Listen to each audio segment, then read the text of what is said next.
Hi friends, இப்போ sketch எப்படி தயாரிக்கிறாங்கன்னா உங்களுக்கு ஸ்கெட்சு வரைய பிடிக்கும்ல, அந்த கலர்ஸ் வந்து எப்படி தயாரிக்கிறாங்கன்னா இப்போ பார்க்க போகிறோம்.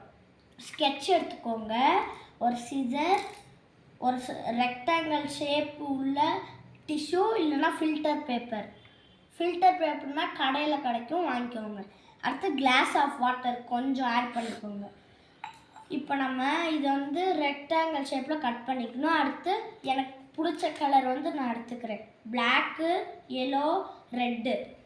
இப்போ என்ன பண்ண போகிறீங்கன்னா டாட் வச்சிட்டேன், இந்த மாதிரி வச்சுக்கோங்க. பட் ஆனால் இது மேலே தண்ணி படக்கூடாது. இப்போ எப்படி வைக்கிறேன்னு பார்த்துக்கோங்க. இப்படி வச்சுக்கோங்க.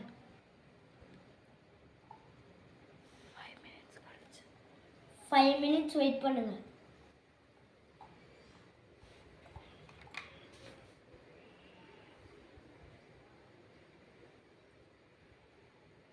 இப்போ பாருங்கள் கலர் எப்படி ஸ்ப்ரெட் ஆகிட்டு வந்திருக்குன்னு. இப்படி தான் அந்த கலர்ஸ்லாம் ரெடி பண்ணியிருக்காங்க. இப்போ பிளாக்குக்கு வந்து பர்பிளும் ப்ளூவும் மிக்ஸ் பண்ணி பிளாக் வந்திருக்கு. இப்போ எதனாலனா இந்த வாட்டர் மாலிகூல்ஸ் இருக்குல்ல, அதுவும் கிளாஸ் மாலிகூல்ஸும் இருக்குது. இப்போ கிளாஸ் மாலிகூல்ஸும் ஏர் மாலிகூல்ஸும் அட்ராக்ட் ஆக வந்து அடிஷன். இப்போ வந்து இந்த தண்ணி மேலே நம்ம டிஷ்யூ வச்சு டாட் வைக்கிறோம்ல, அது வந்து ஸ்ப்ரெட் ஆகி வரும்போது அது வந்து கேபிலரி ஆக்ஷன். இதுதான் இதுக்கு பின்னாடி ஒழிஞ்சிட்டு இருந்த சயின்ஸ்.